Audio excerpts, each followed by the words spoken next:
guys, welcome to my channel. My name is ReadingBear and I hope you are ready for some more stories. And today, we'll take a look at some new entitled people content. If you enjoyed my content, please don't forget to subscribe to my channel and post some bear emojis in the comment. And now, let's dive right into the stories. The first story is titled, "Neighbor built a wall in the middle of my driveway, claiming half of my property belongs to him." This story isn't about me, but actually about my dad and what happened between him and a neighbor. My dad lives alone, and since he is older, people think that means they can push him around and get away with it. Those people are dead wrong though. This wasn't really an issue though, because in the neighborhood everyone seemed to know and love my father. The house next to him got sold and knocked down years ago without having any buyers until one day someone finally bought the land in order to build themselves a house. This was fine with my dad, and he wasn't even upset that he would be needing to listen to the construction noises daily. Then he came home and saw that there was a line of cinder blocks on his driveway. Keep in mind, he has what I at least call a double driveway where two cars can fit side by side. About halfway was the line and he was a little annoyed, thinking that the workers were storing their stuff like that. When he looked closer though, my dad saw that they were actually cemented into the ground of his driveway. He wasn't having any of this and went to go talk to his neighbor. "Dad. Excuse me. Neighbor. Hello, can I help you with something? Dad. I live next door and want to know why your builders put down cinder blocks on my property." Neighbor. "On the driveway? Oh no, I told them to do that. Half of it is mine after all, and I didn't really want the driveway there anyway." Dad. "Actually, the entire thing is on my property, so." The neighbor cut him off immediately. Neighbor. "Listen, old man, maybe it's because you are too old and forgetting things, but only half of that driveway is yours." He turned away from my dad and didn't see just how angry he was. My dad wasn't going to lie down and get bullied while having his property destroyed. He asked me to come over and help him search through the boxes of papers in the basement until we found the deed to the house. With it was a map of the property lines and shows that the entire driveway really was his. I offered to talk to the neighbor for him again, but he refused and didn't want me getting directly involved any more than I already was. It didn't stop me from getting the information about what happened next out of him though. Turns out that the neighbor didn't seem to care about the deed, and he had called the town to try and get them to come and intervene. They said that they could, but it might take months before anyone was able to come out and get this sorted. Normally he was patient, but in a situation like this he wasn't going to just sit and wait. He called the local news station and it turned out that they were very interested in this story. So, he told them what happened, and they even went over with a camera crew to see the blocks along the driveway. The story spread like wildfire, and soon the neighborhood that my dad had always loved was rallying up behind him and calling for the man to remove the cinder blocks and for the town to do something about it. The neighbor refused to get on camera and comment, so the image that the news gave him was extremely unflattering. Everyone now hated this guy, and he hadn't even moved in yet because the construction wasn't finished.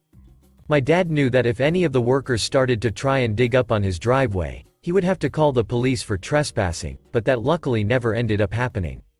Instead, the man stuck to his guns that the land should have been his and he had every right to have that line of cinder blocks cemented into my dad's driveway. To be honest, we had no idea what someone could even have been wanting with that little amount of extra space sectioned off. Nothing worked though, and the blocks remained, but my dad didn't waver and knew that he couldn't stop until his land was returned back to the way it was supposed to be. The news had helped him once, and although the story died down, he knew that they never got a chance to speak to his neighbor. This time the new neighbor finally agreed to be interviewed. My guess is that he found out the whole town hated him and realized that he needed to do something to avoid being public enemy number one. It actually started off really rough with him once again just claiming that the property belonged to him, and my dad didn't understand it. He was once again shown the papers and at that point didn't have much of anything to say. He knew the whole town was disappointed with him, and it seemed like he was going to stay on his denial train as far as it would take him. That was when the news reporter once again showed him the papers that proved that part of land belonged to my dad and wasn't part of the plot that he purchased to build a house on. He fell silent after that and didn't have much else to say to the person interviewing him. Now I know that around this point is when you are used to something big and exciting happening.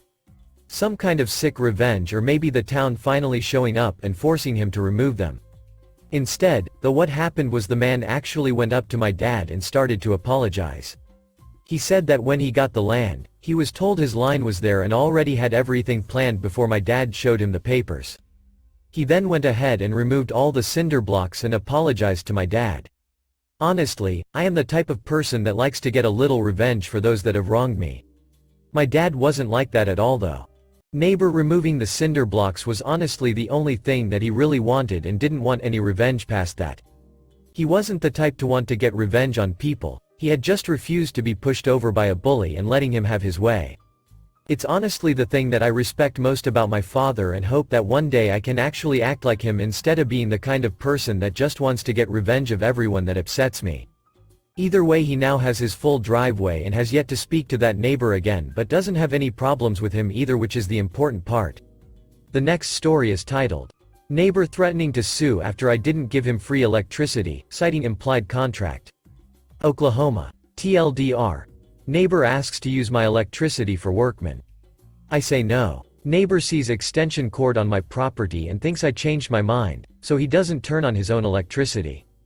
Now he says I have to pay for the workman's failed visit. Oklahoma, 2 single-family homes.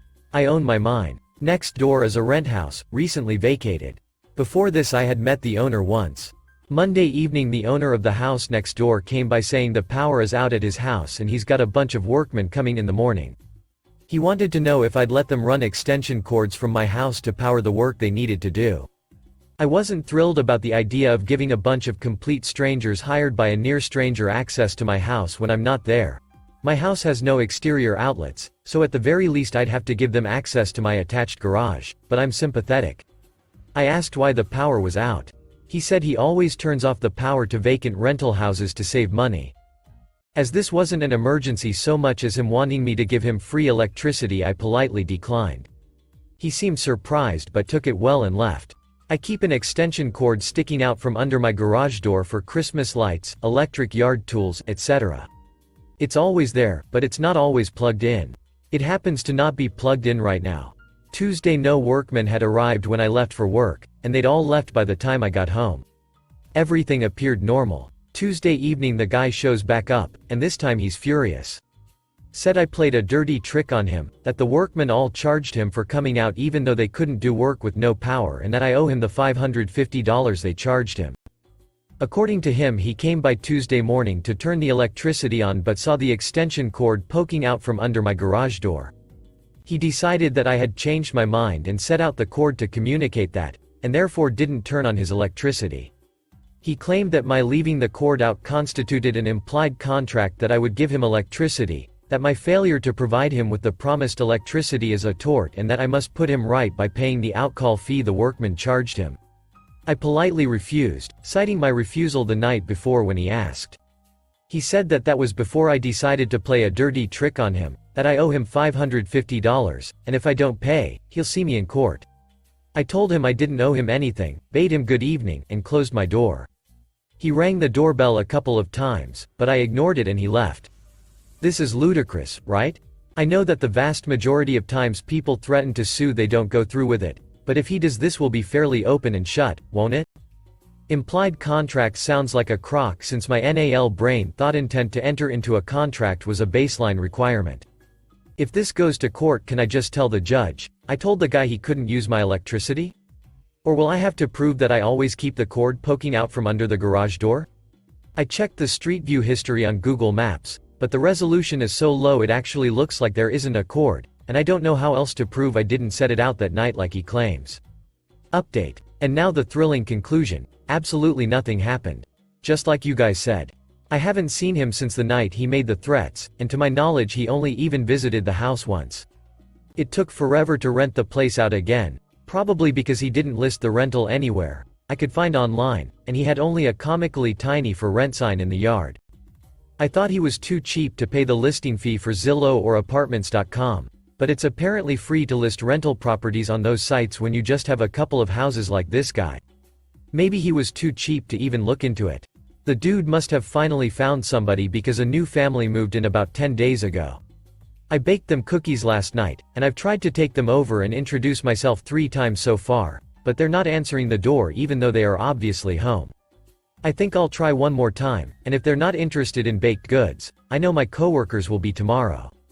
The next story is titled, Neighbor probably had a negligent discharge and sent a bullet through my house. What to do about insurance? I live in Michigan in a rental townhouse. So, about a week ago, my wife and I were in the living room, and we heard a loud pop, bang. We were honestly confused and looked around but couldn't find anything. Cut to today, my wife is deep cleaning and she finds an exit hole in my wall behind the fridge, through the back corner of my fridge, through my cabinet where it finally penetrated to my floor. My neighbor says he has no idea what happened and says he came home with his family one night and just found a hole in his wall. I know he has 2 pistols in his home. I contacted the police, which he really didn't like the idea of, and got a report. The police took some photos and really didn't do anything else. Am I on the hook for what is probably my neighbor's fault? Update. I contacted the property manager, who didn't want the police report information. He sent maintenance to check the damage, but they concluded since everything worked, they will come back if something breaks. The police have yet to back into contact with me. I also talked to the neighbor's wife about the day it happened. His wife said that she was leaving with her kids and her husband was supposed to leave shortly after her. According to her, he was supposed to go out and shoot guns with his friend. He even got her buying into a story that someone possibly broke in, shot a round off and left in a hurry. But their house was locked when they both got home at the same time. She point blank said that he wouldn't tell her the truth even if he did it.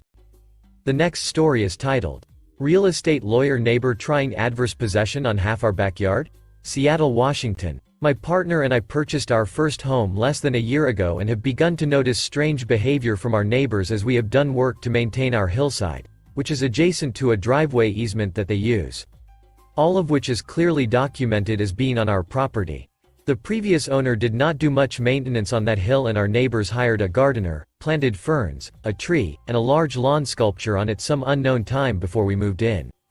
Very soon after moving in last year, we told them that we would take over maintenance of the hill but didn't suspect any foul play. As spring rolls back around, whenever they notice us tending the hillside, they have been sure to tell us about all the plants and work they put into that hill, and they have been trimming our bushes without our permission. They have been avoidant when we try to bring up the property boundaries in conversation. We just learned about adverse possession, and now are very concerned that our real estate lawyer neighbor who settles boundary disputes for a living has been playing a long con and may try take over what equates to half our backyard. We are planning to broach this with them in writing, send a text message and a certified letter. Is there anything we should or should not say in that letter, and what should we do if this escalates further? Update. We sent an email that contained many of the suggestions from all of you, thank you. We got an immediate written response from neighbor and were able to sort it out on good terms. As a bonus, we discovered that he had recently claimed, and won, adverse possession along another side of his property against developers. So, it seems like it wasn't entirely out of the realm of possibility, but thanks again for the advice. The last story is titled, How Can I Legally Get My Neighbor to Stop Harassing Us? Arizona. We bought our first house 4 months ago. Nice, clean middle-class neighborhood, 4BR, decent-sized front and backyard with a small pool. We were in hog heaven at first. Our neighbor is harassing us. She constantly makes rude and borderline vulgar comments to us which we ignore 100%. But she doesn't just use words. In the 4 months that we've lived here, the following has happened. 1. Police came to our house due to a noise complaint that we were revving our cars too loudly, annoying our neighbors. We basically have only one neighbor, her. My wife has a SUV hybrid which is basically impossible to reverend loudly, and I have a 4-cylinder Subaru which couldn't reverend loudly on its best day. We showed the cop and he agreed and left. 2. Another noise complaint a few weeks later because our kids were screaming and bothering our neighbors. I have a 5 and a 3-year-old and they squeal when they play in the yard during the day. It really isn't that loud. The cops again agreed and just said to try to keep it down and left. 3. Shortly after, we had a visit from DCS with a report that our kids were neglected and freely running around the yard barefoot and dirty. They never play unsupervised, ever. They do get dirty when playing in the yard, but what energetic toddlers don't?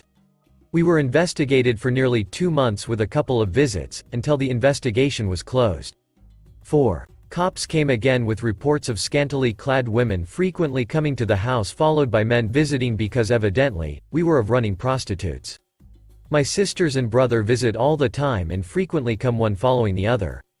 Nothing happened, at least as far as we know, on this either.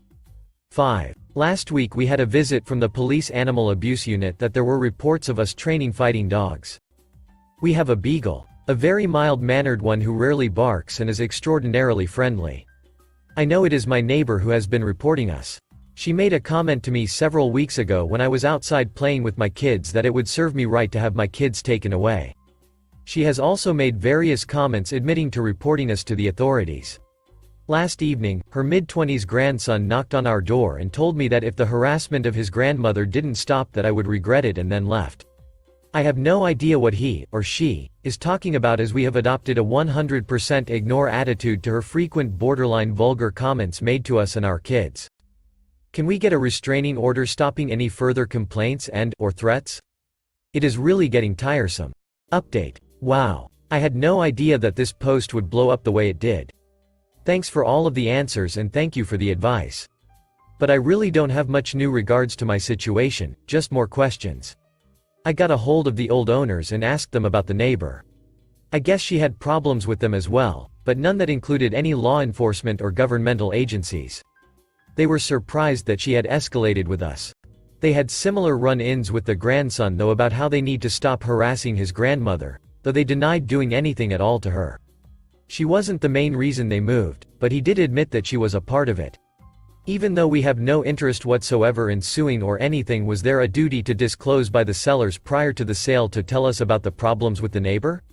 Since the grandson made no physical threats toward us, is a restraining order against him likely even to be granted?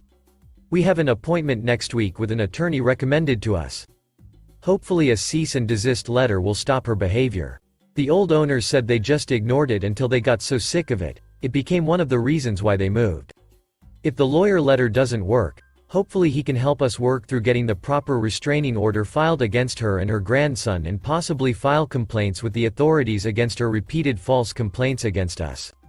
Just to let everyone know, I will be installing cameras outside this weekend to record not only her behavior toward us, but our lack of inciting actions toward her. Thanks for listening.